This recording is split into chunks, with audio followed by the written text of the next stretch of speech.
आपली माणसं, आपला देश. पाहत रहा जनादेश.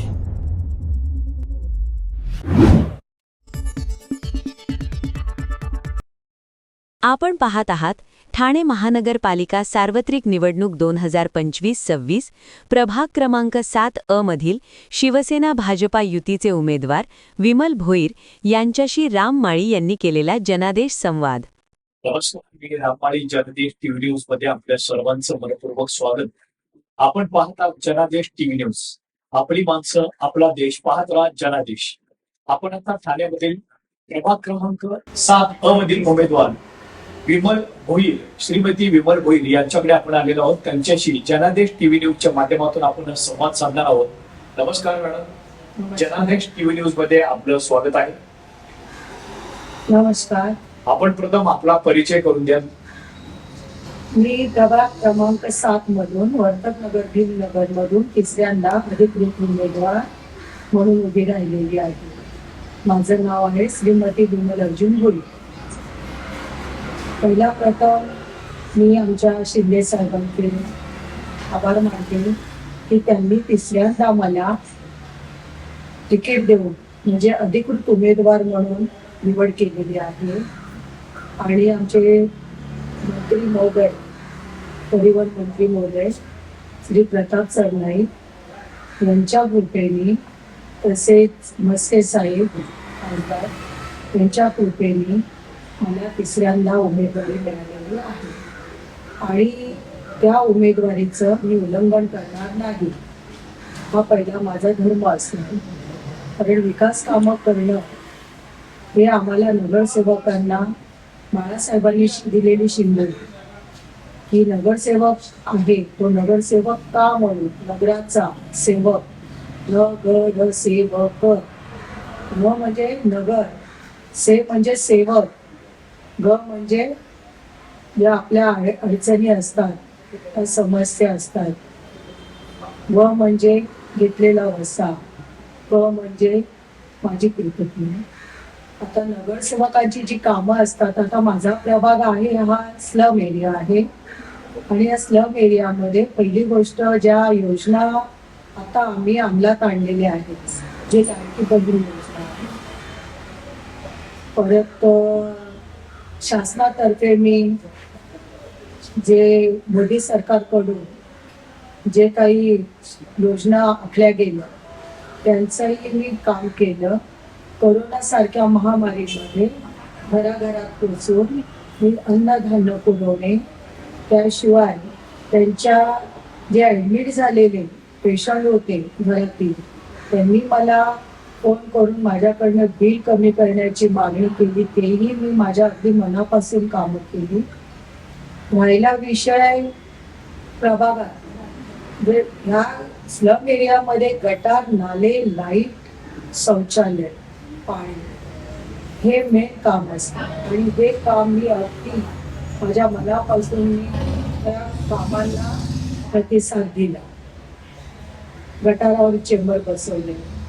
आज तुम्ही बघाल तर भीमनगरमध्ये पाण्याचा एवढा हाहाकार होता. पहिली गोष्ट मी रस्ता केला, जो UTWDचा रस्ता होणार नव्हता, ते मी महासभेमध्ये मान्यता घेऊन तो रस्ता केला. त्या रस्त्याच्या माध्यमातून बोरिंगची मशीन म्हणजे हात पंपिंगची मशीन आली. लोकांना हात पंपिंग बसवलं.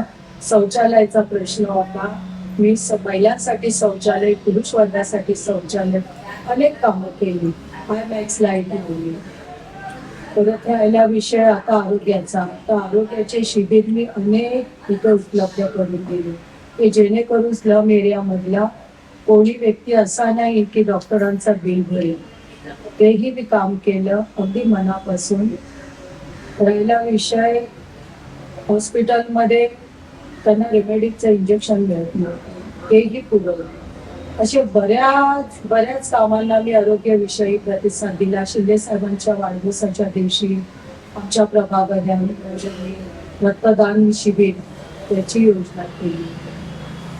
आणि ह्या माध्यमातून साहेबांनी जो माझ्यावर विश्वास टाकला आणि मला तिसऱ्यांदा उभी केली, त्यामुळे मी साहेबांचे अगदी मनपूर्वक आभार मानते. शिंदे साहेब खरोखर एक व्यक्ती म्हणून तळागाळातील लोकांना अगदी मनापासून मदत करतात. अगदी म्हातारे कोतारे असतील त्यांना मी ज्या योजना असतात महापालिकेच्या अंतर्गत महिलांच्या योजना त्याही पुरवल्या. 60 वर्षावरील लोकांना पैसे मिळणे, राजकन्या योजना, परत कुणाची फी भरायची जर त्यांना जर काही प्रॉब्लेम असतील घरगुती आर्थिक परिस्थितीमुळे काही फी भरायला तयार नसतात तेही मी केलं. जे अगदी हे कामं मी मनापासून केली म्हणून साहेबांनी माझ्यावर विश्वास टाकून मला तिसऱ्यांदा उमेदवारी न मी मागता साहेबांनी मला दिली. मी खरोखर साहेबांची खूप खूप आभारी आहे. सरनाईक साहेबांची आभारी आहे, मस्के साहेबांची आभारी आहे की मला त्यांनी जो विश्वास माझ्यावर टाकलाय त्या विश्वासाला मी तडा जाऊन देणार नाही. माझी विकास कामं मी अगदी मनापासून करणार आणि हा माझा प्रथम धर्म आहे की लोकांच्या ज्या काही समस्या असतात त्याच्यावरचं मी निवारण नक्कीच करेन. नक्कीच मॅडम, आपला जो अनुभव आहे तो या आपल्या शब्दातून व्यक्त होतोय. नगरसेवक म्हणजे काय, त्या नगरसेवक पदाची ओढ तुम्ही चांगल्या पद्धतीने करून दिलीत आणि आपल्या कामाचा आढावा देखील आपण केलेल्या कामाचा आढावा देखील सांगितला. आता मला एक सांगा, आपण निवडून आल्यानंतर आपल्या काय नवीन संकल्पना आहेत, काय योजना आहेत त्याची माहिती दिली तर बरं होईल.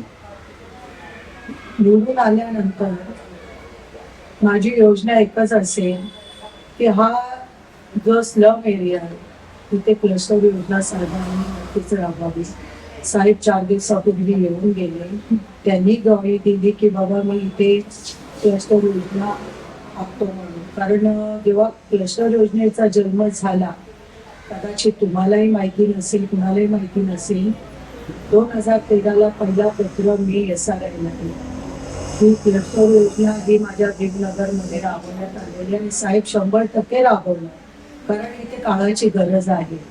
कारण स्लम एरियामध्ये छोटी घरं असतात, पत्र्याची घरं असतात, मुलं शिक्षण घेतात.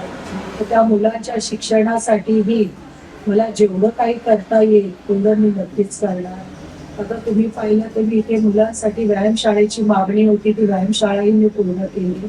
त्याचाही साहेबांनी येणार होते उद्घाटनला, पण काही कारणास्तव आले नाही सरनाईक साहेब. पण आम्हीच राजेंद्र पाठक त्यांना मदतीला घेऊन आम्ही ते उद्घाटन केलं. आनंदीबाई जोशी हॉस्पिटल इथे बायोलॉजीचं काहीच नाहीये की जेणेकरून महिलांना डिलिव्हरीसाठी आपल्या शिवाजी हॉस्पिटलमध्ये जावं लागतं. पुरस हॉस्पिटलला म्हणाल तशी सुविधा नाहीये. म्हणून मी ही मागणी केली की साहेब माझं आनंदीबाई जोशी हॉस्पिटल 2013 पासून मी पाठपुरावा केला आणि तो विषय आता अंमलात आला. आता 2 महिन्यापूर्वी त्याचं उद्घाटनही झालं बऱ्यापैकी.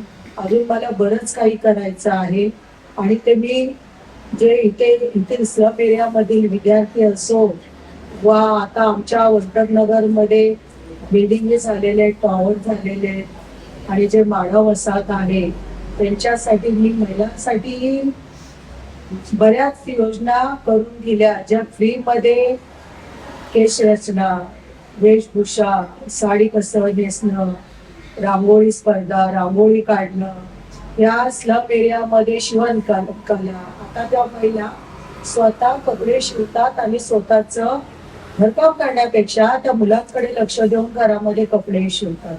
या योजना आणि मला बरंच काही अजून करायचं आहे ते मी अगदी मनापासून करेल. ज्या योजना जेवढ्या शासनाकडून येतील त्याचा मी पाठपुरावा करून मी त्या स्लम एरियामध्ये वर्तकनगर, भीमनगरमध्ये योजना पुरवल्या.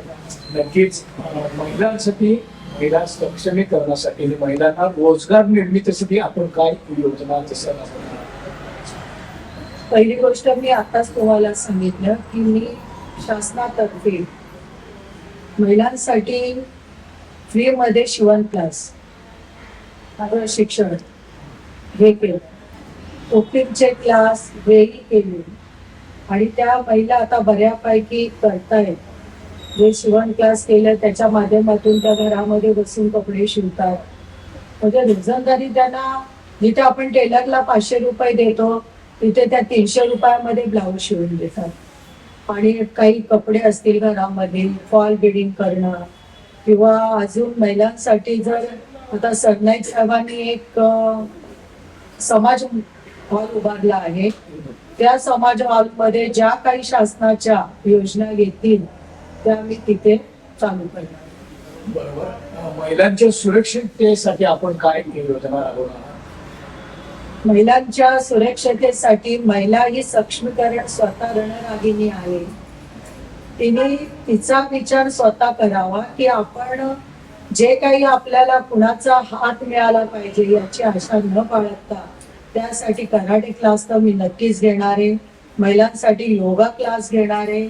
आणि महिला ज्या सक्षमीकरण करण्यासाठी ज्या आम्हाला शासनातर्फे किंवा महापालिकेच्या अंतर्गत ज्या काही योजना मिळतील त्या मी नक्कीच महिलांपर्यंत पोहोचवेन. नक्कीच. मॅडम, मला आता एक शेवटचा प्रश्न असा विचारायचा की आता 15 जानेवारीला मतदानाचा दिवस आहे. मतदारांसाठी, आपल्या प्रभागातील मतदारांसाठी आपण मतदान करण्यासाठी काय आवाहन कराल? लाडक्या बहिणी आहात, लाडक्या भाऊ आहेत, त्यांच्यासाठी काय तुम्ही आवाहन कराल? पहिली गोष्ट, लाडक्या बहिणींनी स्वतः विचार करावा की आपल्याला भाऊ पण ओवाळणी देत नाही. ते आपले माननीय माजी मुख्यमंत्री, उपमुख्यमंत्री शिंदे साहेब हे सगळ्यांचे लाडके भाऊ झालेले आहेत. आणि ते आज 1,500 रुपये आज पर महिन्याला देतात महिलांना. आणि त्या माध्यमातून आता काही महिला स्वतःचा रोजगार त्यांनी चालू केलेला आहे. जे भाजी विकणं किंवा पोळी भाजी केंद्र काढणं हे आता बऱ्याच ठिकाणी चाललेलं आहे. माझ्या प्रभागामध्ये पण आहे. तर माझी महिलांना एकच विनंती राहील की लाडक्या भावाने जे तुम्हाला ओवाळणी दिलेली आहे त्याचा विचार करा. आणि येणाऱ्या 15 तारखेला जे मतदान होणार आहे ते आम्हाला नाही, नगरसेवक तुम्ही आहात, आम्ही फक्त नाममात्र आहोत.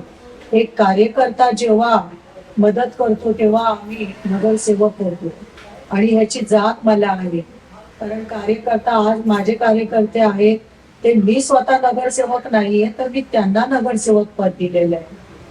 आणि त्यांच्यासाठी मी अहोरात्र, कधीही त्यांनी मला फोन केला का की असं झालंय तसं झालंय किंवा पोलीस स्टेशनच्या काही घटना असतील, मी तत्काळ त्या माझ्याकडनं नाही झालं तरी मी सरनाईक साहेबांना रात्री अपरात्री फोन करते की बाबा असा असा विषय आहे. ताबडतोब त्यांना फोन केला जातो आणि कार्यकर्त्यांना वाचवल्या जातो. आणि महिलांना एकच विनंती करेन, आणि माझ्या प्रभागातील प्रभाग क्रमांक 7 येथील कार्यकर्त्यांना ही विनंती आहे आणि मतदार आहेत त्यांना ही विनंती आहे की जेव्हा तुम्ही मतदान कराल की योग्य नगरसेवक कोण आहे, ज्यांनी आपल्याला अहोरात्र मदत केलेली आहे, अशा नगरसेवकाला तुम्ही मतदान करा. आणि परत मी मागणी करते, तुम्हाला विनंती करते की विचार करा मतदान करताना की सक्षम नगरसेवक हा नगराचा सेवक हा तुम्ही निवडून द्या. जनता जनार्दन हे आमचे मायबाप आहेत आणि त्यांच्यामुळेच आम्ही निवडून येतो. कारण नगरसेवक हा असा स्वतःच्या स्वबळावर होत नाही. जेव्हा कार्यकर्ते तळागाळामध्ये जातात, सामोरे जातात, प्रत्येक महिला आघाडी सगळ्या घरामध्ये घुसतात, त्यांना विनंती करतात, तेव्हा कुठे आम्ही नगरसेवक होतो. नगरसेवकांपासून आमदार होतो, खासदार होतो. आणि हे मी कार्यकर्त्यांना सगळं श्रेय देणार आहे.